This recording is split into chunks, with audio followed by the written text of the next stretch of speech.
ಹಾಂ ಸರ್ ಹೇಳಿ ಈಗ. ಹ್ಞೂ. ನಮ್ಮ ತಂದೆ ತಾಯಿ ನಾವು 5 ಜನ ಮಕ್ಕಳು. ಹಾಂ. ನಮಗೇನು ಆಸ್ತಿ ಇಲ್ಲ, ಅಂತಸ್ತಿಲ್ಲ, ಎಂಥದ್ದು ಇರಲಿಲ್ಲ. ಹ್ಞೂ. ಇಲ್ಲೇ ರಾಮನಗರದಲ್ಲಿ ಅವರು ನಮ್ಮ ತಂದೆ ಎಮ್ಗೆಪುರದವರು ಹ್ಞೂ. ಬೇಸಿಕಲಿ. ಹ್ಞೂ. ನಮ್ಮ ತಾಯಿ ಇಲ್ಲಿ ರಾಮನಗರದವ್ರು, ಐಜೂರಿನವರು. ಹ್ಞೂ.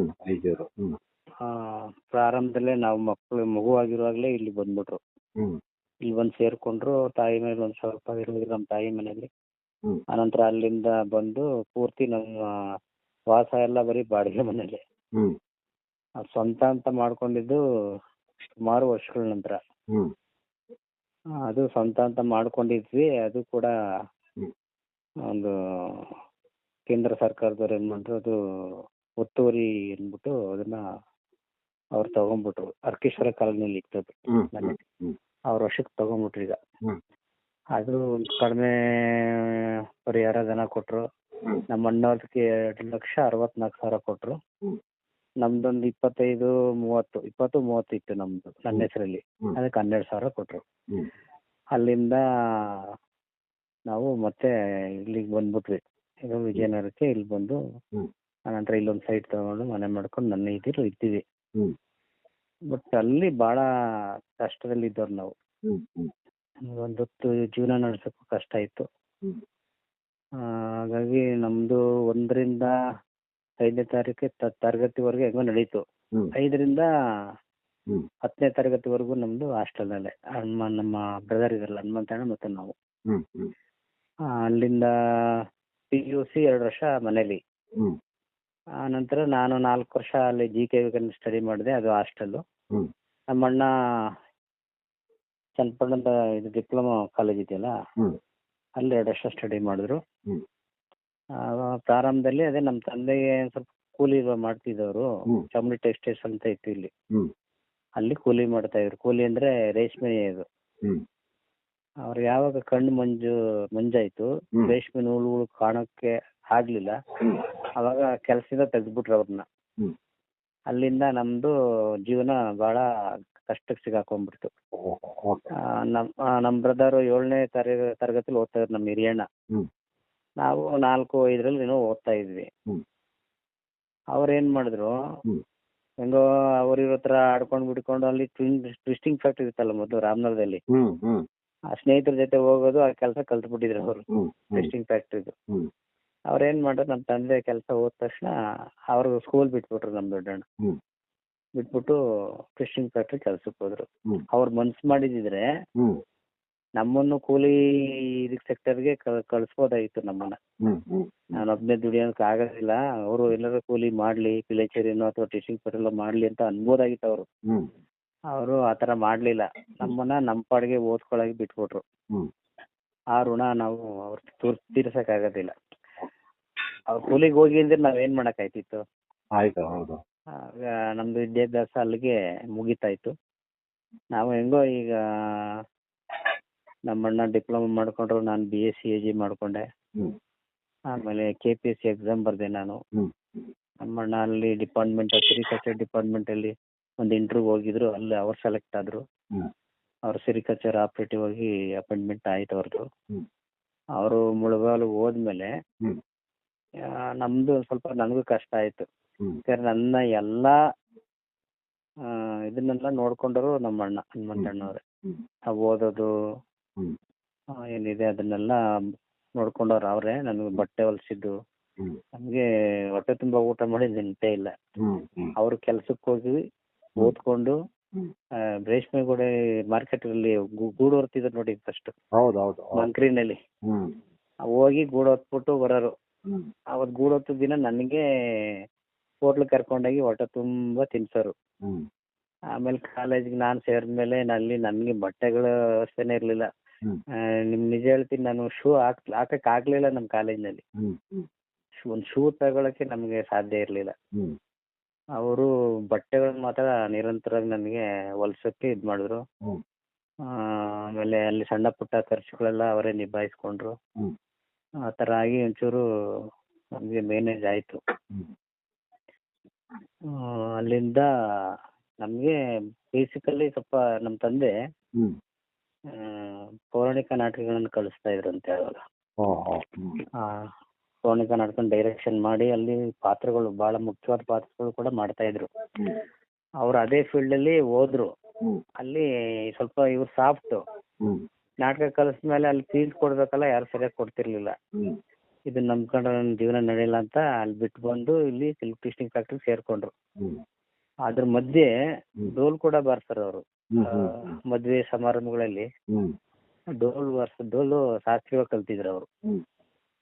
ಯಾವುದೇ ಮದುವೆ ಈಗಾದ್ರೂ ಇವ್ರನ್ನೇ ಕರ್ಕೊಂಡೋಗಿ ತುಂಬಾ ಅದ್ಭುತವಾಗಿ ಬಾರಿಸ್ತಿದ್ರು ಅವರು. ಹ್ಮ್. ಆಮೇಲೆ ಹಾಡೋದು ನಮ್ಮ ಹನುಮಂತಣ್ಣ ಇದಾರಲ್ಲ, ಹ್ಮ್. ಅದೇ ತರ ಕಂಚಿನ ಕಂಠ ಯಪ್ಪಂದು. ಹ್ಮ್. ನಮ್ಮ ತಂದೆನೂ ಆಡ್ತಿದ್ರು, ನಮ್ಮ ತಾಯಿನೂ ಆಡ್ತಿದ್ರು. ಅವರು ಗುರುಬೋಧಿನಿ ಅಂತ ತಗೊಂಡಿದ್ರು. ಯಾರೋ ನಿಮ್ ತಾಯಿಯವರು? ನಮ್ಮ ತಾಯಿ ಮತ್ತೆ ತಂದೆ ಇಬ್ರು ಕೂಡ. ಹ್ಮ್. ಇಬ್ರು ತತ್ವ ಪದಗಳನ್ನ ಅದ್ಭುತವಾಗಿ ಆಡೋರು ಅವಾಗ. ಹ್ಮ್. ಆ ಪರಿಸರ ಇದೆಯಲ್ಲ ನಮ್ಗೆ ಆಡೋದು ನುಡ್ಸೋದು ಹ್ಮ್. ಇವೆಲ್ಲ ನಮ್ಗೆ ಒಂಚೂರು ನಮ್ಮ ಮನ್ಸಿನ ಮೇಲೆ ಪರಿಣಾಮ ಬೀರೋಯ್ತು. ಹ್ಮ್. ನಮ್ಮಣ್ಣ ಆಡಕ್ ಶುರು ಮಾಡಿದ್ರು, ನಾನ್ ತಬಲಾ ನುಡ್ಸಕ್ ಶುರು ಮಾಡಿದೆ. ಹ್ಮ್. ಮಧ್ಯ ಇವು ಬರ್ತಾವಲ್ಲ, ತಾಳ ತಂಬೂರಿ ಹ್ಮ್. ಹ್ಮ್. ಅವನ್ನೆಲ್ಲ ಬಾರಿಸ್ಕೊಂಡು ಹ್ಮ್. ಸ್ವಲ್ಪ ಆತರ ನಮ್ಗೆ ತಂದೆ ತಾಯಿಯಿಂದಾನೇ ಅದು ಬಂದಂತ ಗಿಫ್ಟ್. ಅದು ಹ್ಮ್. ರಕ್ತಗತವಾಗಿ ಬಂದಂತದ್ದು. ಹ್ಮ್. ಅವರು ಅಭಿನಯ ಮಾಡ್ತಿದ್ರು, ನಮಗೂ ಎಲ್ಲೋ ಒಂದ್ ಕಡೆ ಅಭಿನಯ ಹ್ಮ್. ನಮ್ಮ ಮೈ ಹತ್ಕೊತು ಅಂದ್ರೆ ಅದು ನಮ್ಮ ಹನುಮಂತಣ್ಣ ಮಾತ್ರ ಹ್ಮ್. ಎಲ್ಲಾ ಫೀಲ್ಡ್ ಅಲ್ಲಿ ಇದ್ರು. ಒಂದು ಯೂನಿವರ್ಸಿಟಿ ಇದ್ದಂಗೆ ಅಯ್ಯಪ್ಪ. ಹ್ಮ್. ಅವ್ರಿಗೆ ಗೊತ್ತಿಲ್ಲ ಅನ್ನೋದು ಕಲೆನೇ ಇಲ್ಲ. ಹ್ಮ್. ಓಡೋದಿರ್ಬೋದು, ಹಾಡೋದಿರ್ಬೋದು, ಚಿತ್ರಕಲೆ ಇರ್ಬೋದು, ಗೇಮ್ಸ್ ಎಲ್ಲಾ ತರದ ಗೇಮ್ಸ್ ಎಲ್ಲ ಅವರಿದ್ರು. ಹ್ಮ್. ಅವ್ರನ್ನೇ ಫಾಲೋ ಮಾಡಿದ್ ನಾನು. ಹ್ಮ್. ಅವ್ರು ಏನೇನ್ ಮಾಡ್ತಾರೆ ಎಲ್ಲ, ಈಗ 100 ಮೀಟರ್ಸ್, 200 ಮೀಟರ್ಸ್, 4x100 ರಿಲೇ ಎಲ್ಲ ಅವರು ಓಡ್ತಾ ಇದ್ರು ನಮ್ಮ ಅಣ್ಣ. ಹ್ಮ್. ಅವ್ರಿಗೂ ನಮಗೂ 2 ವರ್ಷ ಗ್ಯಾಪ್ ಅಷ್ಟೇ. ಅವರು SSLC ಇದ್ದಾಗ ನಾನು 8, ಅವ್ರ PUC ಇದ್ದಾಗ ನಾನು SSLC, ಈ ತರ. ಇಬ್ರದ್ದು ಒಂದೇ ಡೇಟ್ ಆಫ್ ಬರ್ತ್ ಅಲ್ವಾ ಸರ್? ಒಂದೇ ಅಲ್ಲ, 2 ವರ್ಷ ಕರೆಕ್ಟ್ ಆಗಿ. ಅಲ್ಲ ಒಂದೇ ದಿನ ತಾನೇ ಬರೋದು? ಒಂದೇ ದಿನ. ಹಾ, ಹಾ. ಒಂದೇ ದಿನ. ಅದು ಏನೋ ಅದು ಅವ್ರು ಬರ್ಕೊಂಡಿಲ್ವೋ ಅಥವಾ ಅಡ್ಮಿಷನ್ ಮಾಡುವಾಗ ಅವ್ರದ್ದೇ ಇದಿಟ್ಕೊಂಡು ಏನಾದ್ರು ಬೇಸಿಟ್ಕೊಂಡು ನನಗೆ ಜನ್ಮ ದಿನಾಂಕನ ಇದ್ ಮಾಡಿದ್ರು, ಗೊತ್ತಿಲ್ಲ. ಆಮೇಲೆ ಅವರು ಈ SSLC ನಲ್ಲಿ ಶಾಲಾ ವಾರ್ಷಿಕೋತ್ಸವ ಅಂತ ಮಾಡ್ತಾರಲ್ವಾ, ವರ್ಷಕ್ಕೊಂದ್ಸರಿ, ಅಲ್ಲಿ ಒಂದು ನಾಟಕ ಮಾಡ್ಬೇಕು ಅಂತ ಆಸೆ ಪಟ್ರು. ನಾಟಕ ಮಾಡ್ಲಿಕ್ಕೆ ಒಂದು ಸ್ಕ್ರಿಪ್ಟ್ ತಗೊಳಕ್ಕೆ ಅವ್ರಿಗೆ ದುಡ್ಡಿರ್ಲಿಲ್ಲ, ಕೈಯಲ್ಲಿ ಕಾಸಿರ್ಲಿಲ್ಲ. ಅದಕ್ಕೆ ಏನ್ ಮಾಡಿದ್ರು, ಅವರು ಒಂದು 8-9 ದೃಶ್ಯ ಇರೋಂಥದ್ದು ನಾಟಕ ಬರೀತಾರೆ. ಅವ್ರ 16ನೇ ವಯಸ್ಸಿಗೆ ಬರೀತಾರೆ. ಅದನ್ನ ಕುಡಿತದ ಸಹವಾಸ ಅಂತ. ಅದು ಕುಡಿತದಿಂದ ಆಗೋ ದುಷ್ಪರಿಣಾಮಗಳ ಬಗ್ಗೆ 16ನೇ ವಯಸ್ಸು ಹುಡುಗ ಒಂದು ನಾಟಕ ಬರೆಯೋದು ಬರೀತಾರೆ. ಆಮೇಲೆ ಆ ನಾಟಕಕ್ಕೆ ಹಾಡುಗಳನ್ನ ಬರೀತಾರೆ. ಹಾಡುಗಳನ್ನ ಬರೆಯೋದಷ್ಟೇ ಅಲ್ಲ, ಹಾಡಿಗೆ ಇವರೇ ಟ್ಯೂನ್ ಮಾಡ್ತಾರೆ ಆ 16ನೇ ವಯಸ್ಸಲ್ಲಿ. ನಾವು ಅದನ್ನೆಲ್ಲ ನೋಡಿದವರು, ಅವ್ರ ಜೊತೆ ಅವ್ರನ್ನ ಫಾಲೋ ಆ ಥರನೇ ಮಾಡ್ಬಿಟ್ವಿ. ಅವ್ರ ಅಭಿನಯ ನೋಡ್ಕೊಂಡು ನಾವು ಅದೇ ಥರ ಅಭಿನಯ ಮಾಡಿಕೊಂಡು ಒಂಚೂರು ಆ ಕ್ಷೇತ್ರದಲ್ಲಿ ಎಲ್ಲ ಕ್ರೀಡೆ ಇರ್ಬೋದು, ಸಾಂಸ್ಕೃತಿಕ ಸ್ಪರ್ಧೆಗಳಿರ್ಬೋದು, ಎಲ್ಲದರಲ್ಲೂ ಎಲ್ಲ ಫೀಲ್ಡಲ್ಲೂ ಇದ್ವಿ ನಾವು.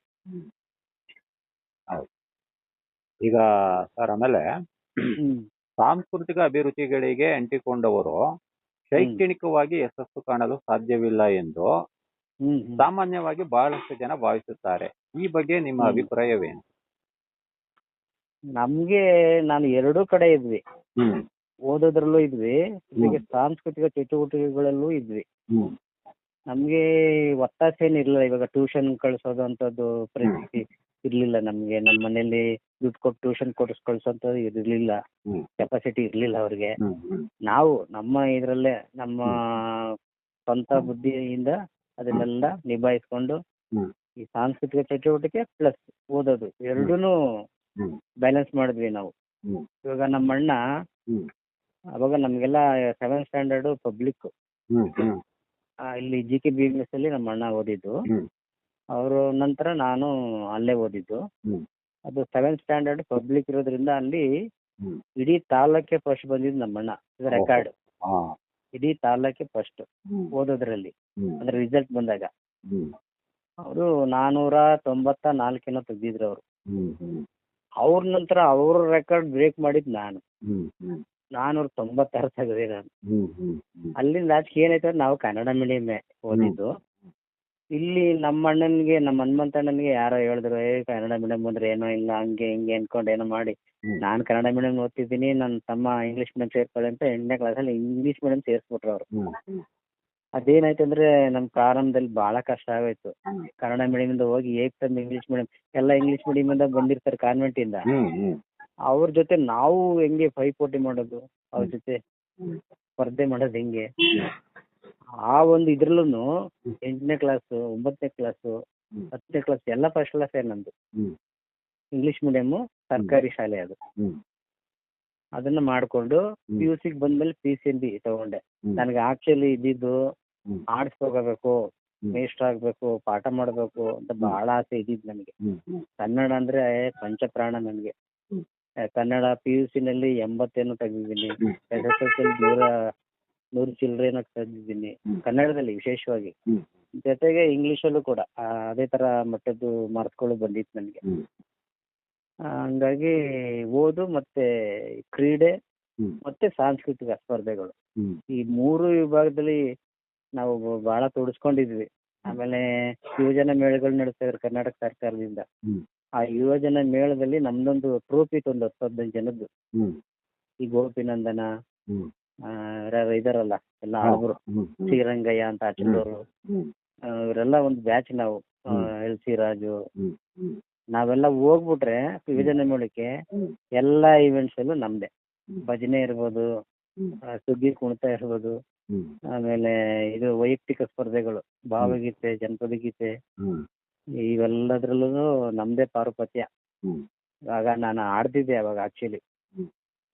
SSLC PUC ನಲ್ಲಿ ಇದ್ದಾಗೆಲ್ಲ ನಾನು ಆಡ್ತಿದ್ದೆ, ಚೆನ್ನಾಗಿ ಆಡ್ತಿದ್ದೆ. ನಮ್ಮ ಅಣ್ಣ ಫಸ್ಟ್ ಬಂದ್ರೆ ನಾನು ಸೆಕೆಂಡ್ ಬಂದ್ಬಿಡ್ತಾ ಇದ್ದೆ. ಆ ತರ ಅದ್ರಲ್ಲೂ ಇದ್ದೆ. ಬಟ್ ನಾವು ಒಂದು ಕಲಾ ಸಂಘ ಮಾಡ್ಕೊಂಡ್ವಿ, ಮಾರುತಿ ಕಲಾ ಬಳಗ ಅಂತ. ಅಲ್ಲಿ ಜನಪದ ಗೀತೆ, ಭಾವಗೀತೆಗಳನ್ನ ಹಾಡೋದು, ಜೊತೆಗೆ ನಾಟಕಗಳು ಏನಾದ್ರು ಆಫರ್ ಬಂದ್ರೆ ನಾಟಕ ಮಾಡಿ ಅಂದ್ರೆ ಹೋಗೋದು, ನಾಟಕ ಮಾಡಿ ಬರೋದು, ಇದೆಲ್ಲ ಮಾಡ್ತಾ ಇದ್ವಿ ನಾವು. ಅಂದ್ರೆ ಎರಡೂನು ನಾವು ಇದ್ ಮಾಡ್ಕೊಂಡು ಹೋಗಿದ್ವಿ. ಸರ್, ಈಗ ನೆಕ್ಸ್ಟ್ ನಿಮ್ಮ ಶೈಕ್ಷಣಿಕ ಜೀವನ ಹೇಗಿತ್ತು? ನೀವು ಓದಿನಲ್ಲಿ ಸದಾ ಮುಂದಿದ್ದೀರಿ ಎಂದು ನಿಮ್ಮ ಸ್ನೇಹಿತರು ಹೇಳುತ್ತಾರೆ, ಆ ಬಗ್ಗೆ ಹೇಳಿ. ನಾನು ಪ್ರೈಮರಿ ಇರ್ಬೋದು, ಮಿಡ್ಲ್ ಸ್ಕೂಲ್ ಇರ್ಬೋದು, ಹೈಸ್ಕೂಲ್ ಇರ್ಬೋದು, PUC ಇರ್ಬೋದು, ಮತ್ತೆ GK VK ಓದುವಾಗೂ ಕೂಡ ನಾನು ಒಂಚೂರು ಹೆಚ್ಚಿಗೆ ಮಾರ್ಕ್ಸ್ ತೆಗಿಯುವಂತ ವಿದ್ಯಾರ್ಥಿ ಆಗಿದ್ದೆ. GK VK ಸ್ವಲ್ಪ ಹೆಲ್ತ್ ಪ್ರಾಬ್ಲಮ್ ಆಯ್ತು ನನಗೆ.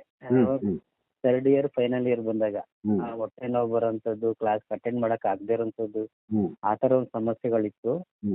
ಮತ್ತೆ ನಾವು ಈಗ ಈ ಒಂದು ಇದ್ರಲ್ಲೂ ಇದ್ದೆ, ಚಿತ್ರಕಲೆಯಲ್ಲಿ ಒಂದು ಕ್ಲಾಸ್ ಅಂತ ತಗೊಳ್ಳೋರು, ಡ್ರಾಯಿಂಗ್ ಕ್ಲಾಸ್ ಅಂತ ಇರೋದು, ಅಲ್ಲಿಗೆ ಸೇರ್ಕೊಂಡಿದ್ದೆ. ಅಲ್ಲಿ ಯಾಕೆ ಬಿಟ್ಟೆ ಅಂದ್ರೆ ಈ ಪರಿಕರಗಳಿದಾವಲ್ಲ, ಬ್ರಷ್, ಪೇಂಟ್ಸ್, ಆಮೇಲೆ ಪೇಪರು, ಅವನ್ನೆಲ್ಲ ತಗೊಳಕ್ ನನ್ ಕೈ ಶಕ್ತಿ ಇರ್ಲಿಲ್ಲ. ಹೋಗಿ ಸುಮ್ನೆ ಕುತ್ಕೊಂಡ್ ಬರೋದು ಯಾಕೆ ಅಂತ ಬಿಟ್ಟೆ. ಆದ್ರೂ ಆ ಟಚ್ ಅಲ್ಲಿ ಇಟ್ಕೊಂಡೆ ನಾನು. ಈ ಹನುಮಂತು ಪ್ರಗತಿ ಆರ್ಟ್ಸ್ ಇರ್ಬೋದು, ರಾಜೇಂದ್ರನ ಅಂತ ಮಂಜು ಆರ್ಟ್ಸ್ ಇರ್ಬೋದು, ಅವ್ರೇನಾರ ಬೋರ್ಡ್ಗಳು ಬರ್ತಿದ್ರು ಹೋಗಲ್ಲಿ ಕೂತ್ಕೋತಾ ಇದ್ದೆ ನಾನು. ಕೂತ್ಕೊಂಡು ಎಲ್ಲಾ ಅಬ್ಸರ್ವ್ ಮಾಡ್ತಾ ಇದ್ದೆ. ಅದನ್ನ ನೋಡಿ ನೋಡಿ ಅವ್ರೇನ್ ಮಾಡೋರು, ಫೈನಲ್ ಟಚ್ಗೆ ನನಗೆ ಬ್ರಷ್ ಕೊಟ್ಬಿಡೋರು. ಅಂದ್ರೆ ಸ್ಟಾರ್ಟಿಂಗ್ ಬರಿತಾ ಇದ್ರು, ಫೈನಲ್ ಕೊಡ್ಬೇಕಲ್ಲ, ಅದಕ್ಕೆ ನಾನು ಫಿನಿಶಿಂಗ್ಗೆ ನನಗೆ ಕೊಡೋರು, ಬ್ರಷ್ ಕೊಟ್ಬಿಡೋರು.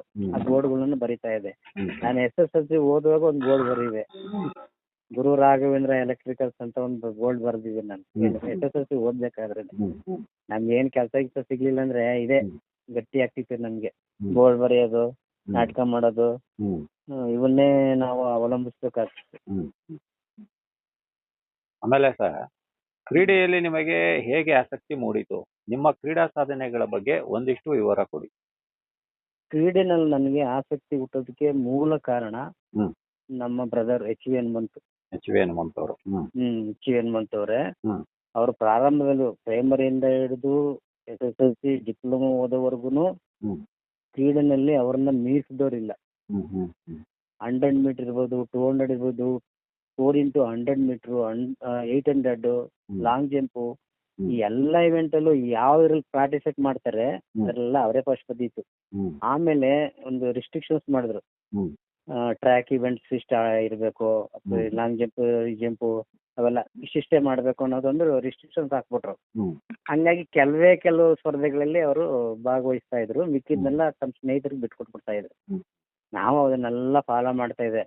ನಾವು ಅವ್ರೇನ್ ಮಾಡೋರು ಅಂದ್ರೆ ಬೆಳಿಗ್ಗೆ ಹೊತ್ತು ಜಾಗಿಂಗ್ ಹೋಗ್ತಾರಲ್ಲ, ಹ್ಮ್ ಹ್ಮ್ ಅವಾಗ ಅವ್ರ ಜೊತೆ ನಾವು ಹೋಗ್ತಿದ್ವಿ.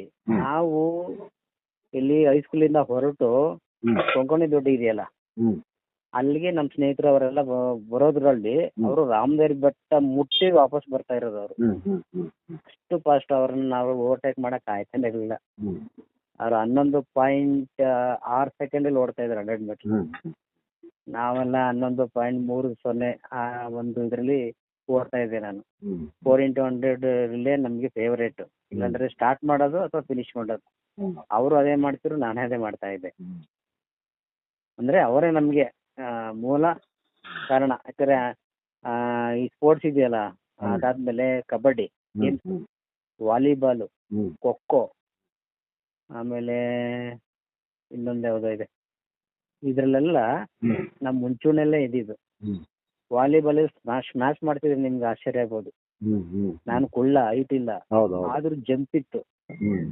ಅದು ನಾನು ಸ್ಮ್ಯಾಶ್ ಮಾಡ್ತಾ ಇದ್ದೆ.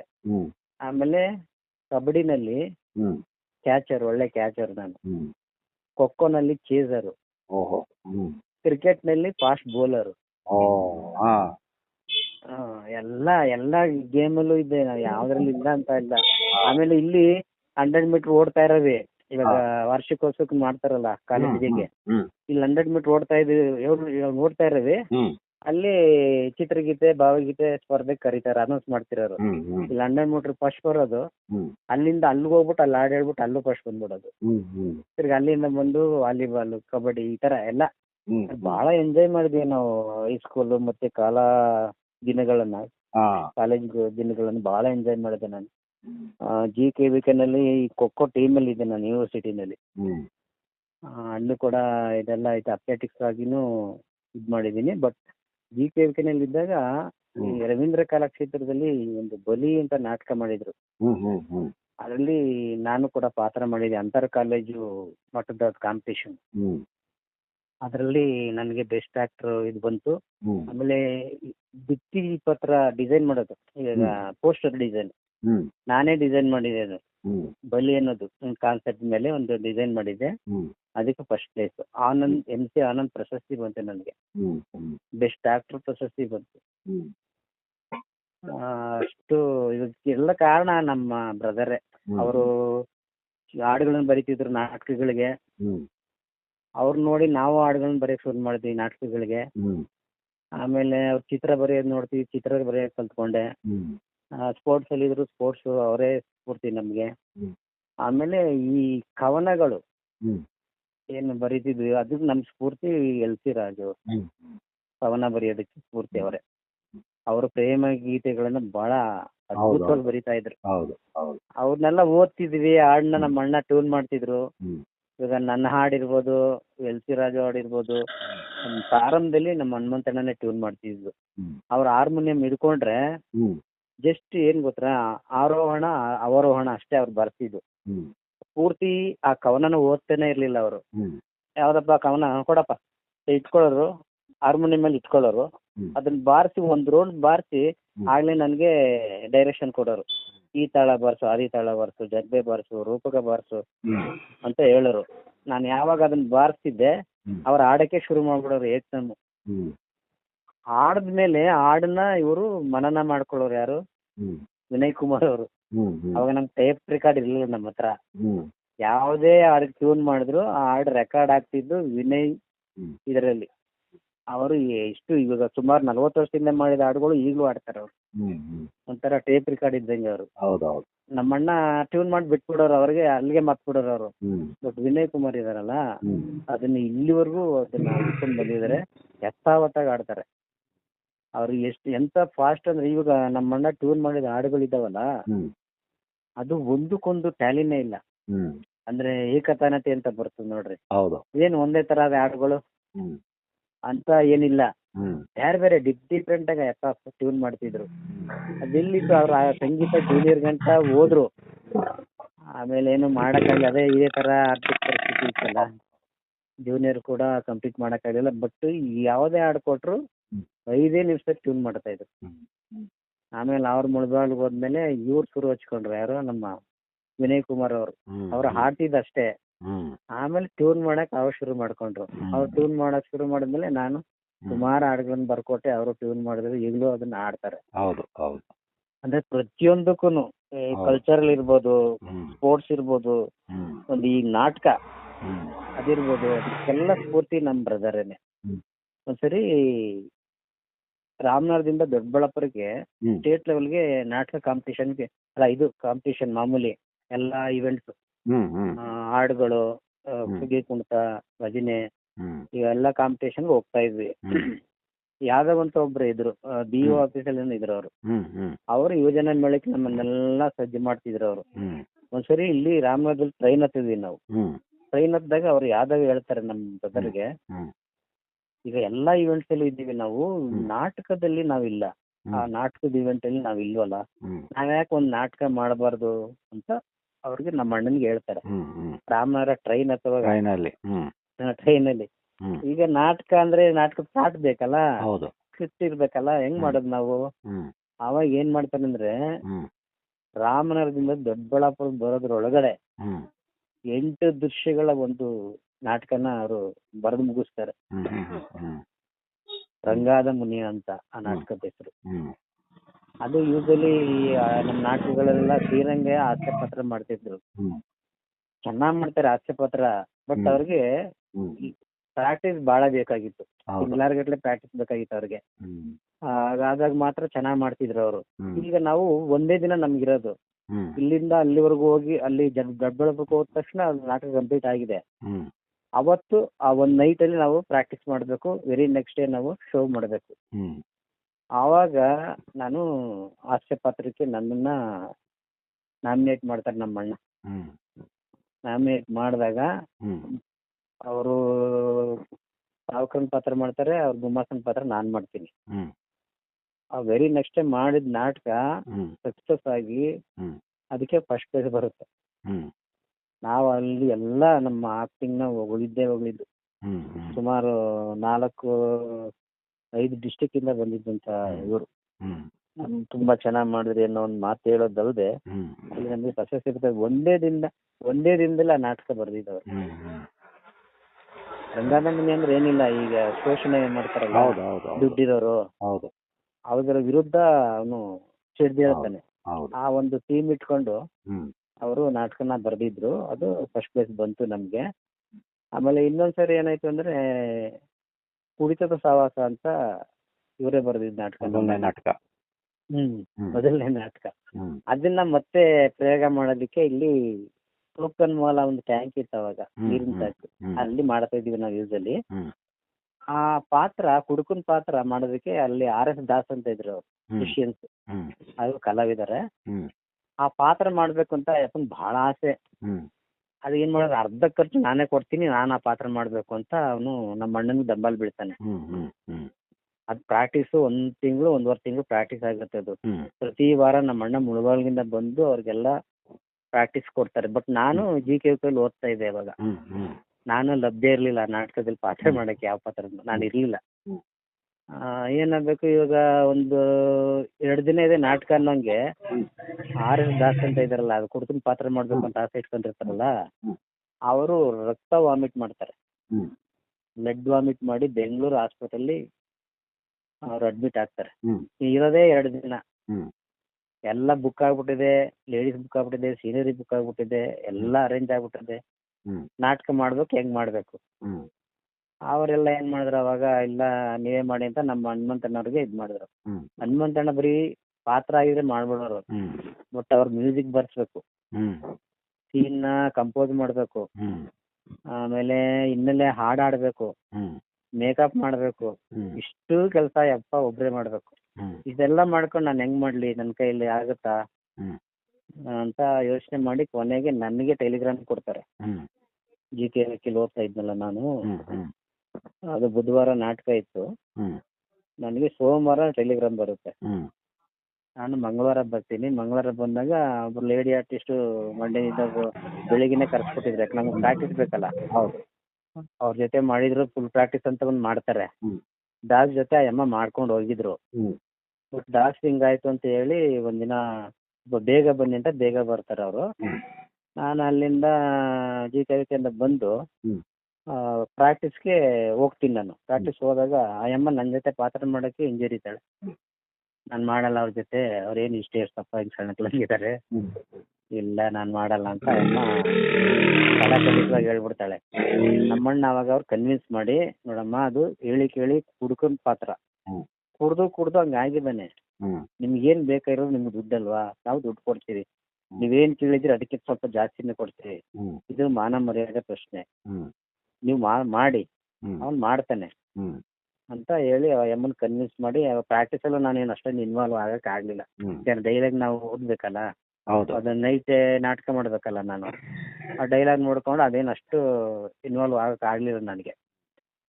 ಆಮೇಲೆ ನಾಟಕ 9 ಗಂಟೆಗೆ ಶುರು ಆಯಿತು. ಹ್ಮ್ ಭಾಳ ಅದ್ಭುತವಾಗಿ ಬಂತದು ನಾಟಕ. ಆ ಅಮ್ಮ ಲಾಸ್ಟಲ್ಲಿ ಸಾರಿ ಕೇಳಿದ್ರು ನನಗೆ ಬಂದು. ಹ್ಮ್ ಹ್ಮ್ ನಮ್ಮ ಅಣ್ಣ ಆ ಅಮ್ಮನಿಗೆ ಹೇಳಿದ್ರು, ನೋಡಮ್ಮ ವ್ಯಕ್ತಿ ನೋಡಿ ಇದು ಮಾಡಬಾರ್ದು, ಹ್ಮ್ ಆ ಥರ ಎಲ್ಲ ಅಂಡರ್ ಎಸ್ಟಿಮೇಟ್ ಮಾಡಬಾರ್ದು, ನೀವು ಕಲಾವಿದೆ, ನೀವು ಆಕ್ಟ್ ಮಾಡ್ಬೇಕಷ್ಟೇ, ಹೌದು ಈಗ ಏನು ಅನಿಸ್ತು ನಿಮಗೆ ಅಂತ ಅವ್ರು ಸಾರಿ ಕೇಳೋದು. ಹ್ಮ್ ಆಮೇಲೆ ದುಡ್ಡು ಎಕ್ಸ್ಟ್ರಾ ಕೊಡೋಕೆ ಹೋಗಿ ಇಸ್ಕೊಳ್ದಿಲ್ಲ. ಹ್ಮ್ ಭಾಳ ಚೆನ್ನಾಗಿ ಬಂತು ಸರ್ ನಾಟಕ, ಹ್ಮ್ ಏನು ಸರ್ ಮಾಡಿದ್ರು ಅವರು ಅಂತ ನಮ್ಮ ಅಣ್ಣನಿಗೆ ಹೇಳ್ತಾ ಇದ್ರು ಅವರು. ಹ್ಮ್ ಆಮೇಲೆ ಬೇರೆ ಬೇರೆ ಸಂದರ್ಭಗಳಲ್ಲಿ ಬಂದು ನಮ್ಮ ಜೊತೆ ನಾಟಕ ಮಾಡಲ್ಲ ಎಮ್ಮ, ಹ್ಮ್ ಬಟ್ ಭಾಳ ಕಡಿಮೆ ದುಡ್ಡಿಗೆ ಬಂದು ಮಾಡಲ್ಲ. ಹ್ಮ್ ಹ್ಮ್ ಅಂದರೆ ಟೀಮ್ ಚೆನ್ನಾಗದೆ ಅನ್ನೋದು ಒಂದು ಉದ್ದೇಶ ಎಮ್ಮದು. ಹೌದು 1-2 ಅದು ದೊಡ್ಡಬಳ್ಳಾಪುರದಲ್ಲಿ ಒಂದು, ಮತ್ತೆ ಈ ಕುರುತು ಸವಾಸದೊಂದು, ಆಮೇಲೆ ಇನ್ನೊಂದು ಸರಿ ಶಿವರಾತ್ರಿ ಹಬ್ಬದ ದಿನ ನಾಟಕ ಮಾಡ್ಬೇಕಂತ ಒಂದೇ ದಿನ ಪ್ರಾಕ್ಟೀಸ್ ಮಾಡಿ ಹಳ್ಳಿಯ ಭೂತ ಅಂತ ಅಂದು ಅದು ನಾಟಕದ ಹೆಸರು. ಅದು ನಮ್ಮ ಒಂದಿನ ಪ್ರಾಕ್ಟೀಸ್ ಮಾಡಿ ಅದು ಕೂಡ ಭಾಳ ಸಕ್ಸಸ್ ಆಗಿ ಮಾಡಿದ್ವಿ ಅರ್ಕೇಶ್ವರ ಕಾಲೋನಿಲಿ. ಹ್ಮ್ ಹಿಂಗೆ ಪ್ರತಿಯೊಂದು ಇದಕ್ಕೂ ನಮ್ಮ ಅಣ್ಣನೇ ಬೇಸ್. ಅವರು ಚಿತ್ರಕಲೆಯಲ್ಲಿ ಇದ್ರು, ಹ್ಮ್ ಉಗ್ರಲ್ಲಿ ಉಬ್ಬು ಕೃತಿಗಳನ್ನ ರಚನೆ ಮಾಡೋದು. ಹ್ಮ್ ಹ್ಮ್ ಉಗ್ರ ಸರ್, ಈಗ ಅದಕ್ಕೆ ಸಂಬಂಧಪಟ್ಟಂಗೆನೆ ಹ್ಮ್ ನೀವು ಚಿತ್ರಕಲೆಯಲ್ಲಿ ಆಸಕ್ತಿ ಹೊಂದಿದ ಬಗ್ಗೆ ತಿಳಿಯಿತು, ಅದರ ಬಗ್ಗೆ ಏನಾದ್ರು ಹೇಳ್ತೀರಾ? ಚಿತ್ರಕಲೆಯಲ್ಲಿ ನನ್ಗೆ ಆಸಕ್ತಿ ಬರೋಕ್ ಕಾರಣನೂ ನಮ್ಮ ಅಣ್ಣ ಎಚ್ ವಿ ಅವರು ಹೈಸ್ಕೂಲ್ ನಲ್ಲಿ ಇದ್ರಾಗ ಸಿಮೆಟ್ರಿಕ್ ಡ್ರಾಯಿಂಗ್ ಅಂತ ಮಾಡ್ತಾ ಇದ್ರು. ಕ್ಲಾಸ್ಗೆ ಹೋಗ್ತಿದ್ರು ಅವರು. ಆ ಸಿಮೆಟ್ರಿಕ್ ಡ್ರಾಯಿಂಗ್ ನನ್ಗೆ ಬಹಳ ಇಷ್ಟ ಆಗೋದು. ಬಟ್ ನಾನು ಕ್ಲಾಸ್ಗೆ ಹೋಗೋದಕ್ಕೆ ನಮ್ಗೆ ಆರ್ಥಿಕ ಪರಿಸ್ಥಿತಿ ಅಷ್ಟು ಚೆನ್ನಾಗಿರ್ಲಿಲ್ಲ. ಬಟ್ ಅದನ್ನ ನಾನು ಫಾಲೋ ಮಾಡ್ತಾ ಇದ್ದೆ. ಅವ್ನ ಮನೇಲಿ ಬರಿತಾ ಇದ್ರೆ ನಾನು ಕೂತ್ಕೊಂಡು ಅದನ್ನ ಮಾಡ್ತಾ ಇದ್ದೆ. ಅವರು ಸಂಗೀತಕ್ಕೆ ಹೋಗ್ಬೇಕು ಹೋದ್ರು ಅಷ್ಟೇ, ಅಲ್ಲಿ ಸಂಗೀತ ಮುಗಿಸ್ಕೊಂಡು ಬಂದು ನನಗಿಲ್ಲಿ ಸಂಗೀತ ಹೇಳ್ಕೊಡೋರು, ಅಲ್ಲಿ ಡ್ರಾಯಿಂಗ್ ಕ್ಲಾಸ್ ಮುಗಿಸ್ಕೊಂಡು ನನಗಿಲ್ಲಿ ಡ್ರಾಯಿಂಗ್ ಹೇಳ್ಕೊಡೋರು. ಹಂಗಾಗಿ ಮೊದಲೆಲ್ಲ ಏನು ಮಾಡಿದ್ವಿ ಅಂದರೆ, ನಾನು ನಮ್ಮ ಅಣ್ಣನಿಗಿಂತ ಚೆನ್ನಾಗಿ ಡ್ರಾಯಿಂಗ್ ಮಾಡೋದು ಅವ್ರಿಗೆ ಗಮನಕ್ಕೆ ಬಂತು. ನಮ್ಮ ಅಣ್ಣನಿಗೆ ಏನು ನನಗೆ ದೇವನೇ ಚೆನ್ನಾಗಿ ಮಾಡ್ತಾನೆ ಅಂದ್ಬಿಟ್ಟು ಅಯ್ಯಪ್ಪ ಡ್ರಾಯಿಂಗ್ ಮಾಡೋದೇ ಬಿಟ್ಬಿಟ್ರು. ನನಗೆ ಪ್ರೋತ್ಸಾಹ ಕೊಡೋಕೆ ಶುರು ಮಾಡಿದ್ರು. ನಾವು ಆಮೇಲೆ ಏನು ಮಾಡಿದ್ವಿ, ಈ ಫೋಟೋಗಳು ಹಳೆ ಕಾಲದವ್ರು ಸೊತ್ತಾಗಿರೋ ಫೋಟೋಗಳು ಇರ್ತಾವಲ್ಲ, ಅದನ್ನೆಲ್ಲ ತೆಗೆದುಕೊಂಡು ಬರೀತಾ ಇದ್ವಿ. ಅದಕ್ಕೆ ಒಂದು ಸ್ವಲ್ಪ ದುಡ್ಡು ಕೊಡೋರು, ಬರೆದು ಅದನ್ನೆಲ್ಲ ಗಾಜಾಕ್ಸಿ ಇಟ್ಕೊಳ್ಳೋರು ಮನೆಗಳಲ್ಲಿ. ಅದನ್ನೆಲ್ಲ ಮಾಡ್ತಾ ಇದ್ವಿ. ಆಮೇಲೆ ಎಲ್ಲ ಥರ ಪೇಂಟ್, ನಾನು ಮೊದಲು ಪ್ರೈಮರಿಲಿ ಇದ್ದಾಗ ಕೂಡ ಈ ದೇವ್ರ ಚಿತ್ರಗಳನ್ನ ಜಾಸ್ತಿ ಬರಿತಾ ಇದ್ದೆ ನಾನು. ಅದಕ್ಕೆಲ್ಲ ರೋಟರಿ ಸಂಸ್ಥೆಯಿಂದ ಆಗ್ಲೇ ಪ್ರೈಸ್ಗಳು ಬಂದಿತ್ತು ಸಾಕಷ್ಟು. ಈ ನೋಡ್ತಿದ್ದಂಗೆ ಅವರಂಗೆ ಬರೆಯೋಂಥದ್ದು. ಆಮೇಲೆ ಏನೇ ಕಂಡ್ರು ಅದನ್ನ ಬರಿಬೇಕು ಅನ್ಸೋದು. ಆಮೇಲೆ ಜೇಡಿ ಮನೆಯಲ್ಲಿ ಚಿತ್ರಗಳನ್ನ, ಇದು ಪ್ರತಿಮೆಗಳನ್ನ ಮಾಡೋದು ಐಡಲ್. ಅದು ಬಹುತೇಕ ನಾನು ಕುಂಬಾರ ಬೀದಿಲೇ ಇರ್ತಿದ್ದೆ. ಅಲ್ಲಿ ಮಣ್ಣನ್ನ ಎತ್ಕೊ ಬರೋದಲ್ಲ, ಅದು ಕತ್ಕೊ ಬರ್ತಿದ್ದೆ. ಎಲ್ಲ ಹದ ಮಾಡಿ ಇಟ್ಟಿರಲ್ಲ ಜೇಡಿ ಮಣ್ಣನ್ನ, ಅದನ್ನ ನೋಡ್ಕೊಳ್ಳೋದು, ಒಂದು ಸ್ವಲ್ಪನೇ ಕವರ್ಗೆ ಹಾಕೊಳ್ಳೋದು, ಎತ್ಕೊ ಬರೋದು, ಮನೇಲಿ ಬಂದು ಅದನ್ನ ವೆಂಕಟೇಶ್ವರ ಮಾಡೋದು, ಗಣೇಶನ್ ಮಾಡೋದು, ಅಥವಾ ಆಂಜನೇಯನ್ ಮಾಡೋದು, ಈ ಪ್ರಾಣಿ ಪಕ್ಷಿಗಳನ್ನ ಮಾಡೋದು ಜೇಡಿ ಮಣ್ಣಲ್ಲಿ, ಅದನ್ನೆಲ್ಲ ನಾನು ಮಾಡ್ತಾ ಇದ್ದೆ. ಒಂದ್ಸರಿ ಈ ಕಾನ್ಸೆಪ್ಟ್ ಮಡಿಕೆನ ಮಣ್ಣಲ್ಲಿ ಮಾಡ್ಬಿಟ್ಟು ಬೇಯಿಸ್ಬಿಟ್ಟು ಅದು ಕಲರ್ ಬರುತ್ತೇನೋ ಲೆಕ್ಕದಲ್ಲಿ ನೋಡ್ತಾ ಇದ್ದೆ ನಾನು ಹೋಗಿ. ನಾನೇನು ಈ ಜೇಡಿ ಮಣ್ಣಲ್ಲಿ ಮಾಡಿದ್ರೆ ಅವು ಆಕೃತಿಗಳನ್ನೆಲ್ಲ ಒಂದ್ ಕಡೆ ಡಂಪ್ ಮಾಡ್ಬಿಟ್ಟು ಸುತ್ತ ಸೋದೆ ಹಾಕ್ಬಿಟ್ಟು ಬೆಂಕಿ ಹಾಕ್ಬಿಟ್ಟಿದ್ದೆ. ಅದು ಹತ್ತಿ ಉರ್ದ್ರದ್ರೊಳಗಡೆ ಎಲ್ಲ ಒಡೆದೋಗಿದ್ದು. ಅದು ಹದವಾಗಿ ಬೇಯಿಸ್ಬೇಕು, ಇಷ್ಟೇ ಹೌದು, ಟೆಂಪರೇಚರ್ ಬೆರೆಸ್ಬೇಕಂತ ಎಲ್ಲ ಇದೆಯಲ್ಲ, ಹೌದು. ಆ ಐಡಿಯಾ ಇಲ್ಲ ನಮಗೆ. ಹ್ಮ್ ಅಷ್ಟು ಕಷ್ಟಪಟ್ಟು ಮಾಡಿದ ಅಷ್ಟು ಇದನ್ನ ಒಂದ್ ಕಡೆ ಹಾಕಿ ಒಂದ್ಸರಿ ಇದು ಮಾಡಕ್ ಕೊಟ್ಟಿದ್ದೆ, ಎಲ್ಲ ಹೊಡೆದೋಗ್ಬಿಟ್ಟಿದ. ಹ್ಮ್ ಭಾಳ ಕಣ್ಣೀರ್ ಹಾಕಿದೀನಿ ನನಗೆ ಆ ಸಂದರ್ಭದಲ್ಲಿ. ಇಷ್ಟ್ ಹ್ಮ್. ಕಷ್ಟಪಟ್ಟು ಮಾಡಿದೆ, ಹಿಂಗ್ ಮಾಡ್ಬೇಕಲ್ಲ ಹೌದು. ಅನ್ನೋ ಲೆಕ್ಕದಲ್ಲಿ. ಹ್ಮ್ ಆಮೇಲೆ ಇವ್ರು ತಿಮ್ಮರಾಜು ಅಂತ ಗೊತ್ತಿರ್ಬೇಕು ನಮಗೆ. ಹ್ಮ್. ಅವರು ಈಗ ಪ್ರಾಂಶುಪಾಲ್ ಆಗಿದ್ದಾರೆ ಹ್ಮ್ ಯು ಕಾಲೇಜ್ನಲ್ಲಿ ಚಾಮರಾಜನಗರ. ಹ್ಮ್ ಹ್ಮ್ ಅವರು ಗಣೇಶ ಮೂರ್ತಿಗಳನ್ನ ಜೇಡಿ ಮಣ್ಣಲ್ಲಿ ಮಾರ್ತಿದ್ರು, ಹ್ಮ್ ಬೇರೆ ಬೇರೆ ಟೈಪಲ್ಲಿ. ಹ್ಮ್ ನಾವು ಅವಾಗೆಲ್ಲ ಪರ್ಚೇಸ್ ಮಾಡ್ತಿರ್ಲಿಲ್ಲ, ಅರ್ಕೇಶ್ವರ ಕಾಲೋನಿ ಅದು. ಗಣೇಶನ ಹೊರಗಡೆಯಿಂದ ತರ್ತಿರ್ಲಿಲ್ಲ ನಾವು. ಹ್ಮ್ ಅವರು ಜೇಡಿ ಮಣ್ಣಲ್ಲಿ ಗಣೇಶನ್ ಮಾಡೋರು, ಹ್ಮ್ ಹ್ಮ್ ಯಾರೋ ತಿಮ್ಮರಾಜು ಅನ್ನೋರು. ಹ್ಮ್ ಅದನ್ನ ಚೆನ್ನಾಗಿ ಒಣಗಿಸಿ ಅದಕ್ಕೆ ಬಣ್ಣ ಹೊಡಿತಿದ್ದು ನಾನು. ಹ್ಮ್ ಹ್ಮ್ ಪ್ರತಿ ಸರಿನೂ ನಾನೇ ಬಣ್ಣ ಹೊಡಿತಾ ಇದ್ದೆ. ಹ್ಮ್ ಹಂಗಾಗಿ ಚೂರು ನೋಡಿ ಕಲ್ತಿದ್ದೆ ಜಾಸ್ತಿ ನಾನು. ಹ್ಮ್ ಈಗ ಶಾಸ್ತ್ರೀಯವಾಗಿ ನಾನು ಕಲೀಲಿಲ್ಲ ತಬ್ಲಾ, ಹ್ಮ್ ಹ್ಮ್. ಬಟ್ ಎಲ್ಲಾ ಇಲ್ಲ, ತಾಳಗಳ ಅದಕ್ಕೆ ಪರಿಚಯ. ಸಂಬಂಧಪಟ್ಟಂಗೆ ಬೇರೆ ಕೇಳ್ತೀನಿ. ಹಾ ಹಾ ಆ, ಈಗ ಸರ್, ಈಗ ನೀವು ತಬಲಾ ನುಡಿಸುತ್ತೀರಿ ಎಂದು ಕೇಳಿದ್ದೇವೆ. ಆ ಹ್ಮ್ ಹ್ಮ್. ಕಲೆಯಲ್ಲಿ ಪರಿಣಿತಿ ಸಾಧಿಸಲು ನಿಮಗೆ ಹೇಗೆ ಸಾಧ್ಯವಾಯಿತು? ನಮ್ಮ ತಂದೆಯವರು ಹ್ಮ್ ತಬ್ಲಾ ನುಡಿಸ್ತಾ ಇದ್ರು, ಹ್ಮ್ ಡೋಲಾಕ್ ನುಡಿಸ್ತಾ ಇದ್ರು, ಹ್ಮ್. ಆಮೇಲೆ ಡೋಲು, ಡೋಲು ಡೋಲು. ಮದುವೆ ಇದರಲ್ಲಿ ನುಡಿಸ್ತಾರಲ್ಲ ಡೋಲು, ಹ್ಮ್ ಅದನ್ನ ನುಡಿಸ್ತಾ ಇದ್ರು. ಹ್ಮ್ ಅವರೇ ನಮಗೆ ಪ್ರೇರಣೆ. ಹ್ಮ್ ಅವ್ರಿಗೆ ಎಲ್ಲೋ ಒಂದ್ ಕಡೆ ನನ್ನ ಮಕ್ಕಳು ನನ್ನ ತರ ಆಗ್ಬಾರ್ದು ಅನ್ನೋ ಉದ್ದೇಶಕ್ಕೆ ಹ್ಮ್ ಅವನ್ನೆಲ್ಲ ಅವಾಯ್ಡ್ ಮಾಡ್ತಿದ್ರು ನಮ್ಮನ್ನ. ನಮಗೆ ಹ್ಮ್ ಕೈಗೆ ಹ್ಮ್ ಏನು ಅದು ಕೊಡ್ತಾ ಇರ್ಲಿಲ್ಲ. ಹ್ಮ್. ಆ ಡೋಲ್ನೇ ಎತ್ತಿ ಮೇಲೆ ಇಟ್ಬಿಡೋರು. ಓ. ಅದನ್ನ ಅವ್ರು ಇಲ್ದೇ ಆದಾಗ ಅದನ್ನ ಇಳಿಸಿ, ಹ್ಮ್ ಎಡ ಬಲ ಅಂತ ಎರಡಿರ್ತದೆ ಅದು. ಹ್ಮ್ ಹ್ಮ್ ಒಂದ್ ಕಡೆ ನಮ್ಮ ಅಣ್ಣ ಬರ್ಸೋದು, ಒಂದ್ ಕಡೆ ನಾನ್ ಬರ್ಸೋದು. ಹ್ಮ್ ಸೇಮ್ ನಮ್ಮ ಅಪ್ಪ ನುಡಿಸೋ ತರನೇ ಬರೋದು ಅದು ನಾದ. ಹ್ಮ್ ಹ್ಮ್ ಹ್ಮ್ ಅದು ನಮ್ಮ ಅಮ್ಮ ಎಲ್ಲ ಖುಷಿ ಪಡೋರು. ಹ್ಮ್ ನಮ್ಮ ಅಪ್ಪ ಬಂದಾಗ ಹೇಳೋರು, ನಮ್ಮ ಅಪ್ಪ ಹಿಡ್ಕೊ ಹೊಡೆಯೋರು. ಹ್ಮ್ ಮುಟ್ಬೇಡ ಅಂತ ಯಾಕೆ ಹೇಳಿದ್ರು, ಮುಟ್ಟಿದ್ರಿ ಅಂತ ಬೈಯೋರು. ಹ್ಮ್ ಅದು ನಮಗೆ ಸ್ಫೂರ್ತಿ. ಆಮೇಲೆ ಅಲ್ಲಿ ಭಜನೆ ಮನೆಗಳಿದ್ವಲ್ಲ, ಹ್ಮ್ ಹ್ಮ್. ಟ್ರೂಪ್ ಲೈನ್ ಅಲ್ಲಿ ಇತ್ತು, ಅರ್ಕೇಶ್ವರ ಕಾಲೋನಿ ಇತ್ತು. ಹೌದು ಹೌದು. ಆ ಭಜನೆ ಮನೆಗೆ ಹೋಗಿ ಕೂತ್ಕೋತಾ ಇದ್ದೆ ನಾನು. ಹ್ಮ್ ಅಲ್ಲಿ ನುಡಿಸ್ತಾ ಇದಾರಲ್ಲ, ಅಲ್ಲಿ ಏನ್ ಶಾಸ್ತ್ರೀಯ ಯಾರು ಕಲ್ತೋರಲ್ಲ, ಹ್ಮ್ ಎಲ್ಲ ಒಂದ್ ನೋಡಿ ನೋಡಿ ಕಲ್ತೋರು. ಆ ತಾಳಗಳೆಲ್ಲ ಜ್ಞಾನ ಎಲ್ಲರಿಗೂ ಇತ್ತು. ಹ್ಮ್. ಜಂಪೆ ತಾಳ, ಆದಿ ತಾಳ, ಶಿಷ್ಯ ನಡೆ, ಇವೆಲ್ಲ ಒಂದು 10-15 ತಾಳಗಳಿದಾವೆ. ಹ್ಮ್ ಅದನ್ನೆಲ್ಲ ನುಡ್ಸೋರು. ನೋಡ್ತಾ ಇದ್ದು ಅದನ್ನೆಲ್ಲ ಕಲ್ತ್ಕೊತಾ ಇದೆ. ಹ್ಮ್ ಯಾರು ಇಲ್ದಾಗ ಹೋಗ್ಬಿಡೋದು ಅಡ್ವಾನ್ಸ್ ಆಗಿ. ಬರೋಕ್ ಮುಂಚೆ ಹೋಗಿ ಅದನ್ನ ಪಟ ಪಟ ಪಟ ಅಂತ ಬಡ್ಕೊಂಡ್ ಕೂರ್ತಿರ್ತಿದ್ದೆ. ಹ್ಮ್ ಹ್ಮ್ ಈ ಆಸಕ್ತಿನ ಗಮನಿಸಿ ನಮ್ ದೊಡ್ಡಣ್ಣ ಏನ್ ಮಾಡಿದ್ರು, ಒಂದು ತಬಲಾ ಸೆಟ್ ತಂದು ಕೊಟ್ರು. ಹ್ಮ್ ಬಹಳ ಕಷ್ಟ, ತಿನ್ನಕ್ಕೂ ಅನ್ನ ಇಲ್ದಾರಂತ ಪರಿಸ್ಥಿತಿ. ಹ್ಮ್ ಆದ್ರೂ ನಮ್ಮ ಆಸಕ್ತಿನ ಗಮನಿಸಿ ಹ್ಮ್ ನನಗೆ ಒಂದ್ ಜೊತೆ ತಬಲಾ ತಂದು ಕೊಡ್ತಾರೆ. ಯಾರು ಹ್ಮ್. ಎಚ್ ವಿ ರಾಮು ಅವರು. ಹ್ಮ್ ನಮ್ಮ ಅಣ್ಣನವರಿಗೆ ಒಂದ್ ಜೊತೆ ಒಂದು ಹಾರ್ಮೋನಿಯಂ ತಂದು ಕೊಡ್ತಾರೆ. ಹ್ಮ್ ಹ್ಮ್ ಹಾರ್ಮೋನಿಯಂ ಅವ್ರು ನುಡಿಸ್ತಾರೆ, ಹ್ಮ್. ತಬಲಾ ನಾನ್ ನುಡಿಸ್ತೀನಿ. ಹಂಗಾಗಿ ಹ್ಮ್. ಇಬ್ರು ಆ ಸಂಗೀತದಲ್ಲಿ ಒಂಚೂರು ತೊಡಸ್ಕೊಳಕ್ ಸಾಧ್ಯ ಆಯ್ತು. ಸರ್, ಈಗ ನೆಕ್ಸ್ಟ್ ಪೂರ್ತಿ ನಮ್ ತಂದೆನೆ. ಹ್ಮ್ ಹ್ಮ್. ನೀವು ಸಾಹಿತ್ಯ ರಚನೆಯಲ್ಲೂ ಅತ್ಯಂತ ಸಕ್ರಿಯವಾಗಿ ತೊಡಗಿಸಿಕೊಂಡಿದ್ದೀರಿ. ನಿಮ್ಮ ಸಾಹಿತ್ಯ ರಚನೆಗೆ ಪ್ರೇರಣೆ ಮತ್ತು ಪ್ರಭಾವ ಏನು? ಈ ಬಗ್ಗೆ ಹೇಳಿ. ಪ್ರೇರಣೆ, ಪ್ರಭಾವ ಹ್ಮ್ ಎಲ್ಲ ಕೂಡ ನಮ್ಮ ಅಣ್ಣ ಹ್ಮ್ ಎಚ್ ವಿ ಹನುಮಂತು ಅವರೇ. ಹ್ಮ್. ಅದೇ ನಾನು ಆಗ್ಲೇ ಹೇಳದ್ನಲ್ಲ, ಹೌದು. ನಾಟಕಗಳಿಗೆ ಹಾಡನ್ನು ಬರಿತಾ ಇದ್ರು ಅವರು ಅಂತ. ಹ್ಮ್ ಹ್ಮ್ ಅವ್ರು ಬರೆಯೋದನ್ನ ನೋಡಿ ನಾನು ಹಾಡುಗಳು ಬರೀದೆ. ನಾಟಕಕ್ಕೆ ಬರದೆ ಪ್ರಾರಂಭದಲ್ಲಿ ನಾಟಕಕ್ಕಂತಾನೆ ಬರೆದ ಹಾಡುಗಳು, ಬಹಳ ಇಷ್ಟ ಆದಂತ ಹಾಡುಗಳು. ಹ್ಮ್ ಹ್ಮ್ ನಾನು ಬರೆಯೋದು ಶುರು ಮಾಡಿದ್ಮೇಲೆ ಹ್ಮ್ ಅವರು ಬರೆಯೋದನ್ನ ನಿಲ್ಲಿಸ್ತಾರೆ. ಹ್ಮ್ ನನಗಿಂತ ಇವನ್ ಚೆನ್ನಾಗಿ ಬರೆಯುವಾಗ ನಾನಾಗಿ ಬರೀಬೇಕು ಅಂತ ಅವ್ರು ಹಿಂದೆ ಸರಿತಾರೆ. ಹ್ಮ್ ಎಲ್ಲ ನಾಟಕಗಳಿಗೆ ಮ್ಯಾಕ್ಸಿಮಮ್ ಅವ್ರ ನಾಟಕಗಳಿಗೆಲ್ಲ ನಾನೇ ಹಾಡುಗಳನ್ನ ಬರ್ದಿರೋದು. ಹ್ಮ್ ಪ್ರಾರಂಭದಲ್ಲಿ ಕುಡಿತು ಸಾಹಸಕ್ಕೆ ಮಾತ್ರ ಅವರು 3 ಹಾಡ ಬರೀತಾರೆ. ಹ್ಮ್ ಹಾಡು ಬರೆಯೋದಲ್ಲದೆ ಆ ಹಾಡಿಗೆ ರಾಗ ಸಂಯೋಜನೆ ಕೂಡ ಅವರೇ ಮಾಡ್ತಾರೆ. ಹ್ಮ್ ಆ ನಂತರ ಬರೆದ ಹಾಡುಗಳಿಗೆ ಎಚ್ ವಿ ಹನುಮಂತ ನಮ್ಮ ಬ್ರದರೇ ರಾಗ ಸಂಯೋಜನೆ ಮಾಡಿರೋದು ಜಾಸ್ತಿ. ಹ್ಮ್ ಆಮೇಲೆ ಇವರು ಕೆಂಗಲ್ ವಿನಯ್ ಕುಮಾರ್ ಅವರು ಹ್ಮ್ ಈ ಸೋದರ ವಾತ್ಸಲ್ಯ ಅಂತ ಗೋಪಿನಂದನ ಹ್ಮ್ ಹ್ಮ್ ಹ್ಮ್ ಅವ್ರು ಬರೀತಾರೆ. ಹ್ಮ್ ಆ ಹಾಡುಗಳಿಗೆ ನಾನು 7 ಹಾಡುಗಳನ್ನು ಬರೆದಿದ್ದೀನಿ ಆ ನಾಟಕಕ್ಕೆ. ಹ್ಮ್ ಆ ಎಲ್ಲಾ 7 ಹಾಡುಗಳಿಗೆ ಟ್ಯೂನ್ ಮಾಡಿದವರು ವಿನಯ್ ಕುಮಾರ್ ಅವರೇ. ಆ ನಾಟಕ 4 ಬಾರಿ ಯಶಸ್ವಿ ಪ್ರದರ್ಶನ ಕಂಡಿದೆ. ಸೋದರ ವಾತ್ಸಲ್ಯ. ಆ ಸೋದರ ವಾತ್ಸಲ್ಯ ಅದು ಹ್ಮ್ ಸಕ್ಸಸ್ ಆಗೋದಕ್ಕೆ ಹ್ಮ್ ಮೂಲ ಕಾರಣ ಇವರು ನಮ್ಮ ಕೆಂಗಲ್ ವಿನಯ್ ಕುಮಾರ್ ಅವರು. ಕೆಂಗಲ್ ವಿನಯ್. ಆ ಹಾಡುಗಳಿಂದನೇ ಆ ನಾಟಕ ಬಹಳ ಪ್ರಸಿದ್ಧಿಯನ್ನ ಪಡಿತದೆ. ಹ್ಮ್ ಅಷ್ಟು ಹಾಡುಗಳು ಈಗಲೂ ಅವರು ದಲೀಲ್ ಕೇಳ್ಬೇಕು ಹಾಡುಗಳು. ಹ್ಮ್ ಎಷ್ಟು ಚೆನ್ನಾಗಿ ಆಡ್ತಾರೆ ಅವರು ಅಂದ್ರೆ, ಹ್ಮ್ ಬಹಳ ಚೆನ್ನಾಗಿ ಆಡ್ತಾರೆ. ಹ್ಮ್ ಅದು ಬಹಳ ತೃಪ್ತಿ ಕೊಟ್ಟಂತ ನಾಟಕಕ್ಕೆ ಬರೆದಂತ ಹಾಡುಗಳು ಹ್ಮ್ ಹ್ಮ್ ನನಗೆ. ಹ್ಮ್ ಸಂಸಾರ ನಾಟಕಕ್ಕೆ ಹ್ಮ್ ನಾನು ಮಕ್ಕಳು ಏತಕ್ಕೋ ಸೊಸೆಯ ಪಡೆಯುವುದೇತಕ್ಕೋ, ಬಾಳಲ್ಲಿ ನೆಮ್ಮದಿ ಕೊಡದ ಮೇಲೆ ಮೋಹವು ಏತಕ್ಕೋ, ಅವರಲ್ಲಿ ಪ್ರೀತಿ ಇನ್ನೇಕೋ ಅನ್ನೋ ಒಂದು ಹಾಡನ್ನು ಬರೀತೀನಿ. ಅದನ್ನ ಬಹಳ ಅದ್ಭುತವಾಗಿ ನಮ್ಮ ಅಣ್ಣ ಎಷ್ಟು ಚೆನ್ನಾಗಿ ಮಾಡಿದ್ದಾರೆ ಅಂತ ಹಾಡನ್ನ ಟೂನು. ಆ ಅತ್ತೆ ಸೊಸೆ ಮಧ್ಯೆ ಇರ್ತಕ್ಕಂಥ ವೈಮನಸ್ಯ ಇದೆಯಲ್ಲ ಅಂತ ಯಾವ ಅತ್ತೆ ಕೇಳಿದ್ರು ಆ ಹಾಡನ್ನ ಕೇಳಿದಾಗೆಲ್ಲ ಹತ್ತಿದ್ದಾರೆ. ಒಂದ್ 4-5 ಜನ ನನ್ಗೆ ಅನ್ಸಿದ್ದೀನಿ ಆ ಹಾಡನ್ನು ಕೇಳಿ.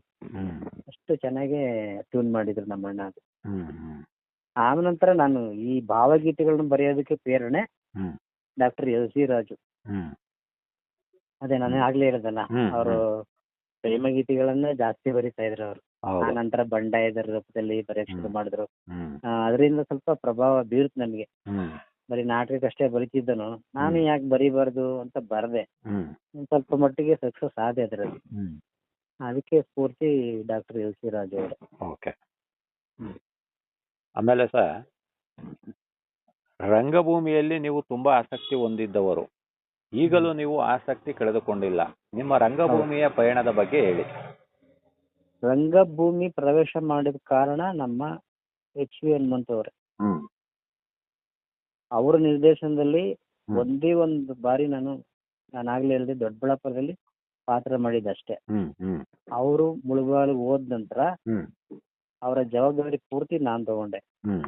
ಅವರ ಎಲ್ಲಾ ನಾಟಕಗಳನ್ನ ಪರಿಷ್ಕರಣೆ ಮಾಡಿ ಆ ಎಲ್ಲಾ ನಾಟಕಗಳನ್ನ ರಂಗ ಪ್ರಯೋಗ ಮಾಡಿದೀವಿ. ಆ ಎಲ್ಲಾ ನಾಟಕಗಳ ಡೈರೆಕ್ಷನ್ ನಂದೆ.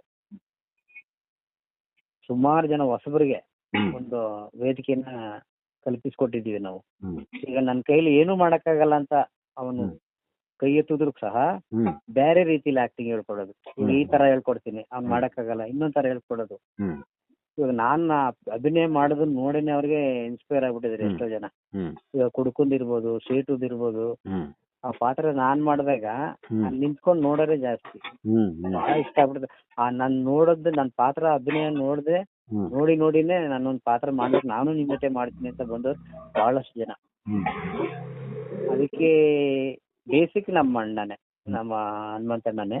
ಅವರೇ 7 ನಾಟಕಗಳು ನಾವು ಶೋ ಕೊಟ್ಟಿದ್ದೀವಿ, ಒಂದು ಫೇಲ್ಯೂರ್ ಆಗಿಲ್ಲ. ಮರಳಿ ಬಂದ ಭಾಗ್ಯ ನಾಟಕ ಬೆಂಗಳೂರು ಭೂಮಾಪನ ಕಂದಾಯ ವ್ಯವಸ್ಥೆ ಮತ್ತು ಭೂದಾಖಲೆಗಳ ಇಲಾಖೆ, ಅಲ್ಲಿ ಭೂಮಾಪನ ದಿನಾಚರಣೆ ಅಂಗವಾಗಿ ನಾವು ಮಾಡಿದ್ವಿ. ಅಲ್ಲಿ ವರ್ಕ್ ಮಾಡಿದಂತ ಶ್ರೀನಿವಾಸ ಮೂರ್ತಿ ಅವರು ಸಿನಿಮಾ ನಟ, ಅಲ್ಲೇ ಸೆಕೆಂಡ್ ಡಿವಿಷನ್ ಅಸಿಸ್ಟೆಂಟ್ ಆಗಿ ಕೆಲಸ ಮಾಡ್ತಿದ್ರು ಮೊದಲು. ಅಲ್ಲಿ ಡಿಸೈನ್ ಮಾಡಿ ಅವರು ಫಿಲ್ಮ್ ಲ್ಯಾಂಡ್ ಹೋಗ್ತಾರೆ. ನಾವು ನಾಟಕ ಮಾಡೋ ಸಂದರ್ಭದಲ್ಲಿ ಅವ್ರನ್ನ ಚೀಫ್ ಗೆಸ್ಟ್ ಆಗಿ ಕರ್ಸಿದ್ರು. ಅವಾಗಲೇ ಹೊಸ ಬೆಳಕು, ಅವು ಇವು, ಬಿಳಿಗಿರಿ ರಂಗನ ಒಂದು ಇದೆಯಲ್ಲ, ಶ್ರೀನಿವಾಸ ಮೂರ್ತಿ ಅವರ ನಾಟಕಗಳು ಅವೆಲ್ಲ ಆಗ್ಲೇ ಫೇಮಸ್ ಆಗಿದ್ರು. ಅವರು ಹೊಸ ಬೆಳಕು ಕೂಡ ಬಂದಿತ್ತು, ಅದರಲ್ಲೂ ಕೂಡ ಪಾತ್ರ ಮಾಡಿದ್ರು.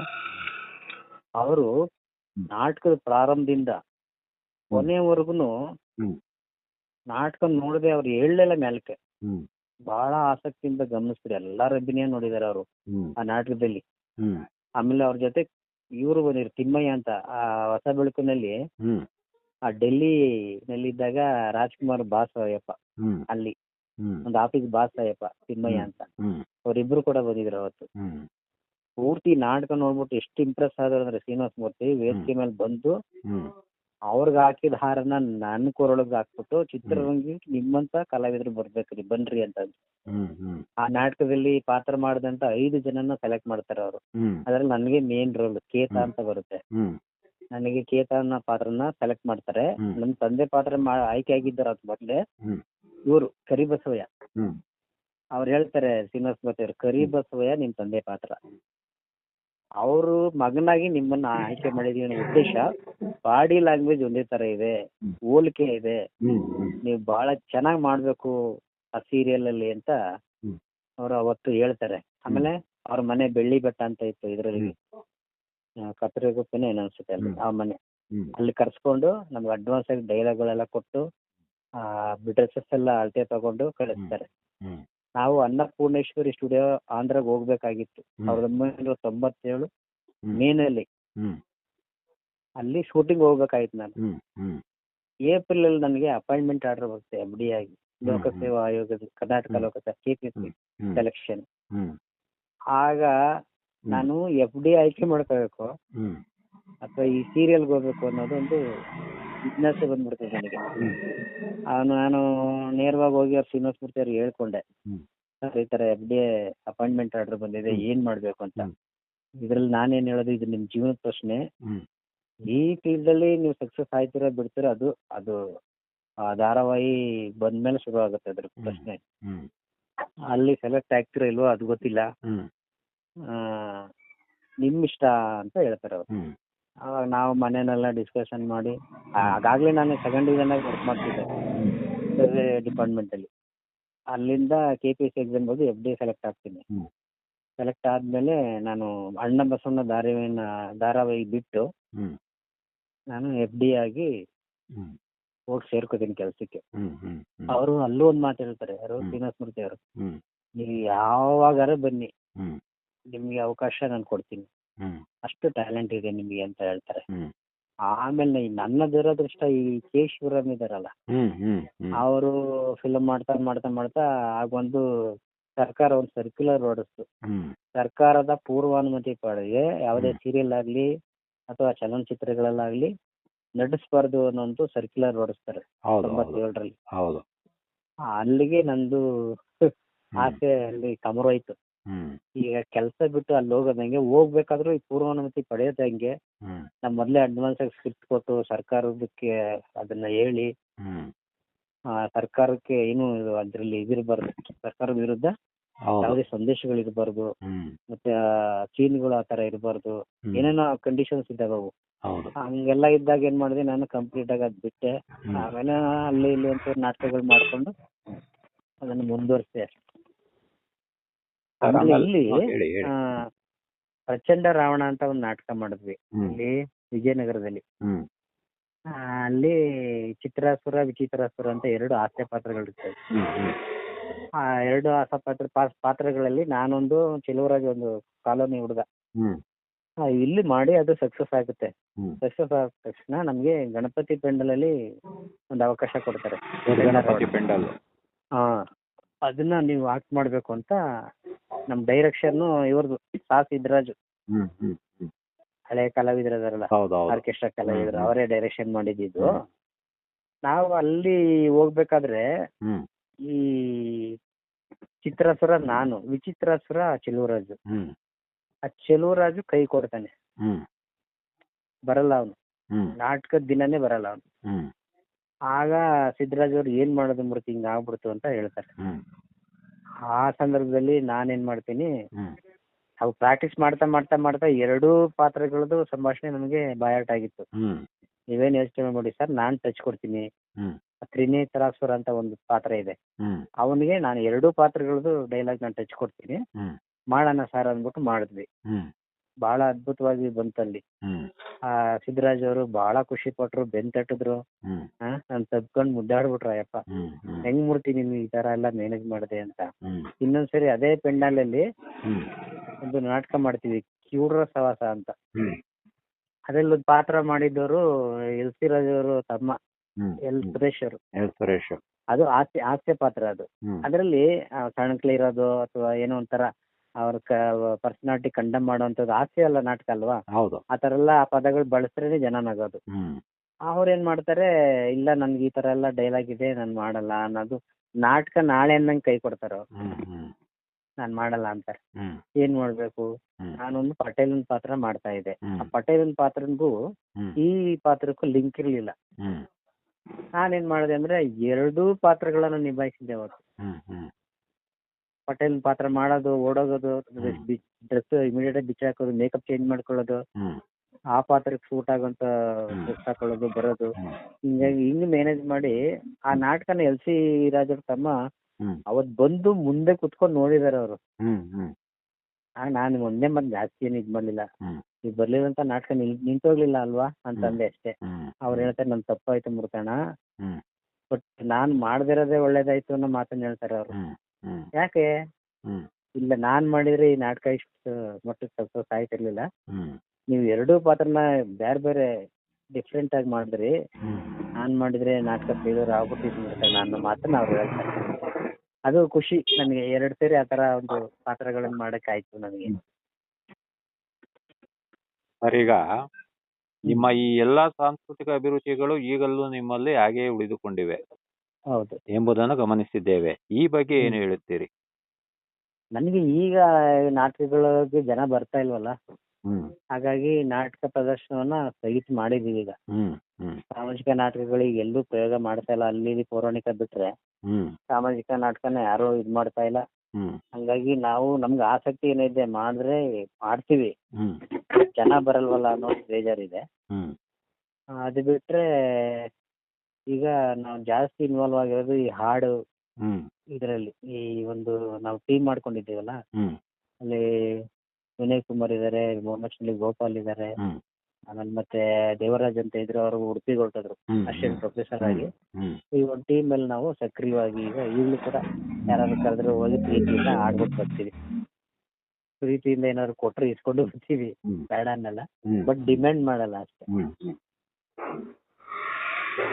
ಸರ್, ಅದಾದ್ಮೇಲೆ ಈಗ ಸರ್ಕಾರಿ ಸೇವೆಯಿಂದ ವಯೋನಿವೃತ್ತಿ ಹೊಂದುತ್ತಾ ಇದ್ದೀರಾ. ನಿಮ್ಮ ಸರ್ಕಾರಿ ಸೇವೆಯ ಹಾದಿ ಹೇಗಿತ್ತು? ಈ ಸೇವೆ ನಿಮಗೆ ತೃಪ್ತಿ ತಂದಿದೆಯೇ?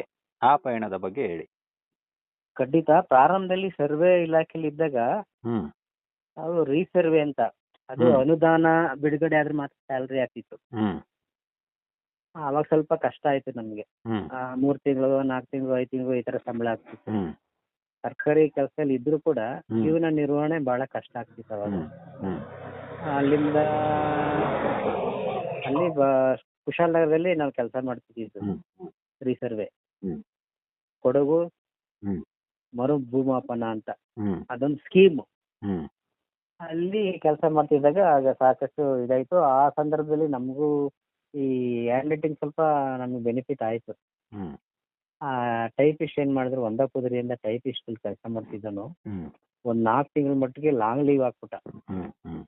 ನಾವು ಅಲ್ಲಿಂದ ಹೆಡ್ ಆಫೀಸ್ಗೆ ಕೆಲವೊಂದು ರಿಪೋರ್ಟ್ಗಳು, ಎಷ್ಟು ಸರ್ವೆ ಮಾಡಿದ್ವಿ, ಎಷ್ಟು ಏರಿಯಾ ಕವರ್ ಮಾಡಿದ್ವಿ ಅನ್ನೋದನ್ನೆಲ್ಲ ನಾವು ಹೆಡ್ ಆಫೀಸ್ಗೆ ರಿಪೋರ್ಟ್ ಕೊಡ್ಬೇಕಾಯ್ತು ಒಂದು ಸೆಕ್ಷನ್ಗೆ. ಅದೆಲ್ಲ ಮೊದಲು ಟೈಪ್ ಮಾಡಿ ಕಳಿಸ್ತಾ ಇದ್ವಿ.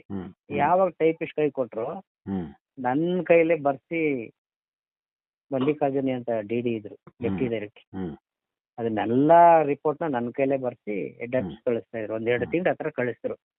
ಇಲ್ಲಿ ಸರ್ವೆ ಡಿಪಾರ್ಟ್ಮೆಂಟ್ ನಲ್ಲಿ ಟಿ ತಿಮ್ಮೇಗೌಡ ಗೊತ್ತಲ್ರ, ಈಗ ಜಾನಪದ ಲೋಕದಲ್ಲಿ ಇದಾರಲ್ಲ, ಅವರು ನಮ್ಮ ಅಧ್ಯಕ್ಷರು. ಅವರು ನಮ್ಗೆ ನಿರ್ದೇಶಕರು ಅಂತ, ಅವಾಗ ಡೈರೆಕ್ಟರ್ ಅಂತ ಇತ್ತು, director of survey settlement and land records ಅಂತ, ಅಲ್ಲಿ ಅವರು ಡೈರೆಕ್ಟರ್ ಆಗಿದ್ರು. ಅಲ್ಲಿಂದ ಬಂದಂತ ಎಲ್ಲಾ ವರದಿಗಳನ್ನ ಅವ್ರು ನೋಡಿದ್ದಾರೆ. ಯಾರು? ನಮ್ಮ ತಿಮ್ಮೇಗೌಡರು. ಆ ಹ್ಯಾಂಡ್ ರೈಟಿಂಗ್ ಅವ್ರಿಗೆ ಬಹಳ ಇಷ್ಟ ಆಗ್ಬಿಟ್ಟಿದೆ. ಇಷ್ಟು ಚೆನ್ನಾಗಿ ಬರೀತಾರಲ್ರ, ಎಲ್ಲೋ ಒಂದ್ ಮೂಲೆಯಲ್ಲಿ ಹಾಕಿರ್ಬೇಕು ಅವನು, ಇಲ್ಲಿ ಬೆಂಗಳೂರಿಗೆ ಹಾಕೊಟ್ರಿ ಅಂತ ಹೆಡ್ ಆಫೀಸ್ಗೆ ಹಾಕೋತಾರೆ. 2 ವರ್ಷ ಅಲ್ಲಿ ಕೆಲಸ ಮಾಡಿದ್ ನಾನು. 3ನೇ ವರ್ಷಕ್ಕೆ ಇಲ್ಲಿ ಅಲ್ಲಿ ಹ್ಯಾಂಡ್ ರೈಟಿಂಗ್ ಇಂದ ನಾನು ಇಲ್ಲಿ ಬಂದೆ. ಆಮೇಲೆ KPSC ಎಕ್ಸಾಮ್ ಬರ್ದೆ, ಒಂದು BSc ಆಗಿತ್ತಲ್ಲ, ಅದು ಅಟೆಂಪ್ಟ್ ಅಲ್ಲಿ ಪಾಸ್ ಆಗ್ಬಿಟ್ಟೆ. ಅಲ್ಲಿ ಪಾಸ್ ಆದ ತಕ್ಷಣ ಹೆಲ್ತ್ ಡಿಪಾರ್ಟ್ಮೆಂಟ್ ಬಂದು, ಹೆಲ್ತ್ ಡಿಪಾರ್ಟ್ಮೆಂಟ್ ಅಲ್ಲಿ ವೆಂಕಟರದೊಡ್ಡಿ PHC ಪ್ರಾಥಮಿಕ ಆರೋಗ್ಯ ಕೇಂದ್ರ ವೆಂಕಟರದೊಡ್ಡಿಗೆ ನೇಮಕಾಯಿತು. ಇಲ್ಲೂ ಕೂಡ ಅನುದಾನ ರಿಲೀಸ್ ಆದ್ರೆ ಸಂಬಳ, ಇಲ್ಲಾಂದ್ರೆ 2 ತಿಂಗಳು 3 ತಿಂಗಳು 4 ತಿಂಗಳು, ಮತ್ತದೇ ಸಂಕಷ್ಟಗಳು. ಜೀವನ ನಿರ್ವಹಣೆಗೆ ಬಹಳ ಕಷ್ಟಪಟ್ಟಿದ್ದೀನಿ ನಾನು. ಸಿಕ್ಕಾಪಟ್ಟೆ ಸಾಲ ಏನಕ್ಕೆ ಅಂದ್ರೆ ನನ್ನ ವೈಯಕ್ತಿಕ ಇದಕ್ಕಲ್ಲ. ಇವಾಗ ನಮ್ಮ ಅಣ್ಣನಿಗೆ ಕೆಲಸ ಇರ್ಲಿಲ್ಲ, ಮಕ್ಕಳೆಲ್ಲ ಓದ್ತಾ ಇದ್ರು, ಸಣ್ಣ ಮಕ್ಕಳು. ನಾವೆಲ್ಲ ಒಂದು ಕೂಡು ಕುಟುಂಬ, 15 ಜನ ಇದ್ವಿ. 15 ಜನದ ಮಕ್ಕಳು ಓದು ಸೇರಿದಂಗೆ ಕುಟುಂಬ ನಿರ್ವಹಣೆನ ನಾವು ಮಾಡ್ಬೇಕಾದ್ರು. ಆಗ ನನ್ನ ಹೆಂಡತಿ ಸುಧಾ ಅಂತ, ಅವ್ರು ಏನ್ ಮಾಡ್ತಾರೆ ಅಂದ್ರೆ, ನಾನು ಗೌರ್ಮೆಂಟ್ ಅಫಿಷಿಯಲ್, ಅವ್ರ ಹೆಂಡತಿ ನಾನು ಅಂತ ಅವ್ರು ನೋಡ್ಲಿಲ್ಲ. ಅವರು ಪಿಲೇಚೇರಿಯಲ್ಲಿ 2 ವರ್ಷ ಕೆಲಸ ಮಾಡ್ತಾರೆ ನನ್ನ ಸಾಲ ತೀರ್ಸೋದಕ್ಕೆ. ಪಿಲೇಚೇರಿಯಲ್ಲಿ ರೀಲ್ ಮಾಡೋದು, ಅದನ್ನ ಮಾಡಿ ನನ್ಗೆ ಸಪೋರ್ಟಿವ್ ಆಗಿ ನಿಲ್ತಾರೆ. ಅವಾಗ ಅವ್ರು ಸಪೋರ್ಟಿವ್ ಆಗಿ ನಿಂತಾಗ ಅಲ್ಲೆಲ್ಲ ಹಿಂಗೋ ಕಷ್ಟಪಟ್ಟು ಬಹಳ ಕಷ್ಟಪಟ್ಟಿದೀವಿ. ಈ ತರಕಾರಿ ಹೊಂಚೋದು, ಅಕ್ಕಿ ಹೊಂಚೋದು, 15 ಜನ ಲೆಕ್ಕ ಹಾಕೊಳ್ಳಿ ಹೇಗೆ ಜೀವನ ಮಾಡೋದು. ಸಂಬಳ ಬಹಳ ಕಡಿಮೆ ಅಲ್ಲ ಅವಾಗ, ಕಡಿಮೆ ಸಂಬಳ. ಅಷ್ಟು ಇದರಲ್ಲಿ ನಾವು ಮೇಂಟೈನ್ ಮಾಡ್ತಿದ್ವಿ. ಅಲ್ಲಿಂದ ನಾನು ಈ ರೂರಲ್ ಕೋಟಾ ಚೇಂಜ್ ಆಯ್ತದೆ. ರೂರಲ್ ಕೋಟಾದಲ್ಲಿ ನಾನು ಸೆಲೆಕ್ಟ್ ಆಗಿರ್ಲಿಲ್ಲ ಡೈರೆಕ್ಟ್. ರೂರಲ್ ಕೋಟಾದವ್ರು ನಮಗಿಂತ ಮೇಲಿದ್ರು. ಒಂದು ರಿವೈಸ್ ಲಿಸ್ಟ್ ಹಾಕ್ತಾರೆ KPSCನವರು. ರೂರಲ್ ಕೋಟಾ ಇಲ್ಲಿ ಸೆಲೆಕ್ಟ್ ಆಗಿರೋ ವ್ಯಕ್ತಿಗಳನ್ನ ಕ್ಯಾಂಡಿಡೇಟ್ನ ತೆಗೆದು ಒಂದು ಲಿಸ್ಟ್ ರಿವೈಸ್ ಲಿಸ್ಟ್ ಹಾಕ್ತಾರೆ. ಆ ರಿವೈಸ್ ಲಿಸ್ಟ್ ಇಂದ ನನಗೆ ಕಮರ್ಷಿಯಲ್ ಟ್ಯಾಕ್ಸ್ ಆಯ್ತು. ನಾ 2000ದಲ್ಲಿ FD ಆಗಿದ್ದು, 2005ರಲ್ಲಿ ಕಮರ್ಷಿಯಲ್ ಟ್ಯಾಕ್ಸ್ ಬಂತು. ನನಗೆ 2005 ಕಮರ್ಷಿಯಲ್ ಟ್ಯಾಕ್ಸ್ ಬರೋದಕ್ಕೆ ಅಲ್ಲಾಗಲೇ ನಮ್ಮ ಬ್ಯಾಚ್ನವರೆಲ್ಲ ಇನ್ಸ್ಪೆಕ್ಟರ್ ಆಗ್ಬಿಟ್ಟಿದ್ರು. ಅಲ್ಲಿಗೆ ಕಮರ್ಷಿಯಲ್ ಟ್ಯಾಕ್ಸ್ ಬಂದ್ಮೇಲೆ ಸರಿಯಾಗಿ ಸಂಬಳ ಆಗಕ್ಕೆ ಶುರುವಾಯಿತು. ಸ್ವಲ್ಪ ಕಡಿಮೆ ಆಯಿತು. ಆಮೇಲೆ ಒಂದು 10 ವರ್ಷ ನಾವು ನಮ್ಮ ಮನೆ ಮೇಂಟೈನ್ ಮಾಡಿದ್ವಿ. ಆಮೇಲೆ ನಮ್ಮ ಅಣ್ಣನ ಮಕ್ಕಳು ಸ್ವಲ್ಪ ಎತ್ಕೊಂಡು ಇದ್ಮೇಲೆ ಸಂಪಾದನೆ ಮಾಡಕ್ಕೆ ಶುರು ಮಾಡಿದ್ಮೇಲೆ ನಾವು ಆ ಮನೆನ ಬಿಟ್ಟು ಹೊರಗಡೆ ಬರ್ತೀವಿ. 2010ರಲ್ಲಿ ಈಚೆ ಬಂದ್ವಿ. 2010ರಲ್ಲಿ ಈಚೆ ಬಂದ್ವಿ. ಆ ಟೈಮಲ್ಲಿ ಅದೇ ನಮಗೆ ಮನೆ 2 ಮನೆನೂ ಹೊರಟೋಯ್ತು ಇಬ್ಬರದ್ದು. ಇಲ್ಲಿ ಬರ್ತೀನಿ. ಇಲ್ಲಿ ವಿಜಯನಗರದಲ್ಲಿ ಒಂದು ಬಾಡಿಗೆ ಮನೆಯಲ್ಲಿ ಸುಮಾರು 5 ವರ್ಷ ಇದ್ದೆ ಬಾಡಿಗೆ ಮನೆ. ಆ 5 ವರ್ಷದ ಗ್ಯಾಪಲ್ಲಿ ಒಂದು ಸ್ವಲ್ಪ ಹಣ ಸೇವಿಂಗ್ಸ್ ಮಾಡಿಸಿ ಒಂದು 11 ಲಕ್ಷ ಒಂದು ಇದು ತಗೋತೀನಿ ಇಲ್ಲಿ ವಿಜಯನಗರ ಸೈಟ್ ತಗೊಂಡು ಆಮೇಲೆ ಆಕ್ಸಿಸ್ ಬ್ಯಾಂಕಲ್ಲಿ ಲೋನ್ಗೆ ಹಾಕೊಂಡು ಒಂದು ಮನೆ ಕಟ್ಟಿದ್ದೀನಿ. 33 ವರ್ಷ ಸರ್ವಿಸಲ್ಲಿ ಒಂದು ಮನೆ ಕಟ್ಟಿದ್ದೀನಿ ನಾನು. ನನ್ನ ಮಗನ ಹೆಸರಲ್ಲಿ ಒಂದು ಸೈಟ್ ಇದೆ, ಅದು ಅವ್ರ ಸಂಪಾದನೆ. ನನ್ನ ಮಗಳು ಕರ್ನಾಟಕ ಲೋಕಾಯುಕ್ತದಲ್ಲಿ ಕ್ಲರ್ಕ್ ಕಮ್ ಟೈಪಿಸ್ಟ್ ಆಗಿ ವರ್ಕ್ ಮಾಡಿದ್ದು. ಅವನು ಪ್ರೈವೇಟ್ ಇದರಲ್ಲಿ ಸೆಕ್ಟರಲ್ಲಿ ಸಾಫ್ಟ್ವೇರ್ ಇಂಜಿನಿಯರ್ ಕೆಲಸ ಮಾಡಿದ್ದು. ಅವ್ರಿಬ್ಬರ ಸಂಬಳ ನಾವು ಈಸ್ಕೊಳ್ಳಿಲ್ಲ. ಆ ಇಬ್ಬರ ಸಂಬಳ ಒಂದ್ ಕಡೆ ಕ್ರೋಢೀಕರಿಸಿ ನನ್ನ ಮಗನಿಗೊಂದು ಸೈಟ್, ಅದು ಬಿಟ್ರೆ ಒಂದು ವೆಹಿಕಲ್ ಇದೆ, 2 ವೀಲರ್, ಅದು ನನ್ನ ಸೊಸೆದು. ಇನ್ನೊಂದು ವೆಹಿಕಲ್ ಇದೆ 2 ವೀಲರ್ ನನ್ನ ಮಗಂದು. ನನ್ನ ಹೆಸರಲ್ಲಿ ಏನೂ ಇಲ್ಲ. ಈ ಮನೆ ಇರೋದು ನನ್ನ ಹೆಂಡತಿ ಹೆಸರು.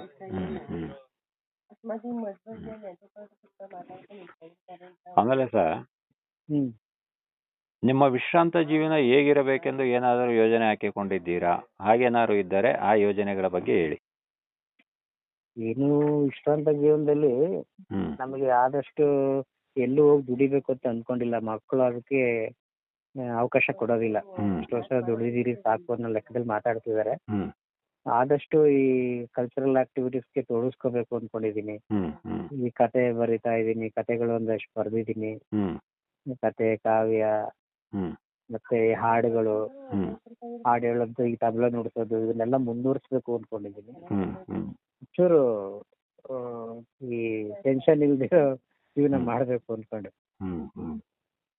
ಸಂಪಾದನೆ ಹೇಳಿದ್ರೆ ಅದು ಖರ್ಚುಗಳು, ಅದನ್ನ ಹೆಂಗ್ ಖರ್ಚು ಮಾಡೋದು, ಅದನ್ನ ಹೆಂಗಿಡೋದು, ಆತರ ಎಲ್ಲ ಟೆನ್ಷನ್ಗಳು ಶುರು ಆಗ್ಬಿಡ್ತವೆ. ಅದ್ಯಾವ್ದು ಇರಬಾರ್ದು.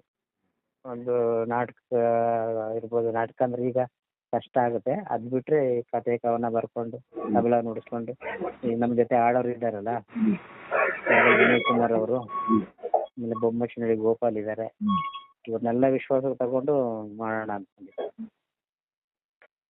ಆಮೇಲೆ ಸರ್, ನಿಮ್ಮ ಇಡೀ ಬದುಕಿನ ಪಯಣದಲ್ಲಿ ನೀವು ಕಂಡುಕೊಂಡ ವಿಶೇಷ ಅನುಭವಗಳ ಬಗ್ಗೆ ತಿಳಿಸಿ.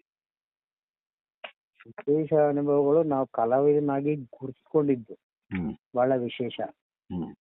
ಆಮೇಲೆ ಈ ಸಾಂಸ್ಕೃತಿಕ ಚಟುವಟಿಕೆಗಳು, ಸಾಹಿತ್ಯಿಕವಾದಂತ ಒಂದು ಚಟುವಟಿಕೆಗಳು, ಇವ್ರಲ್ಲಿ ನಾವು ಬಹಳ ತೃಪ್ತಿನ ಕಂಡಿದ್ದೀವಿ.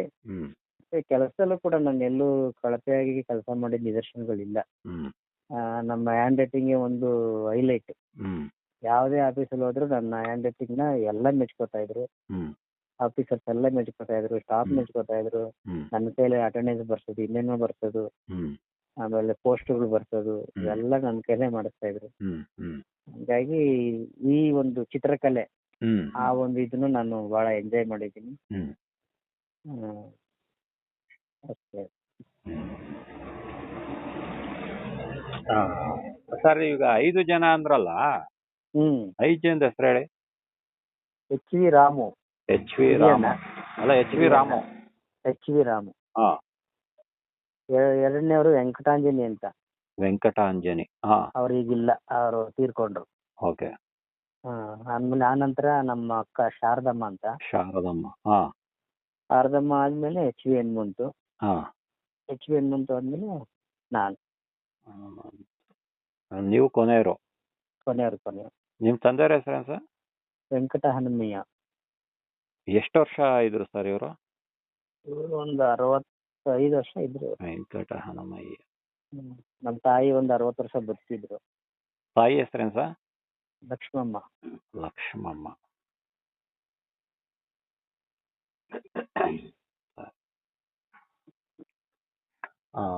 ಸರಿ ಸರ್, ಓಕೆ ಓಕೆ. ಓಕೆ ಹಾಂ ಥ್ಯಾಂಕ್ ಯು. ಹಾಂ.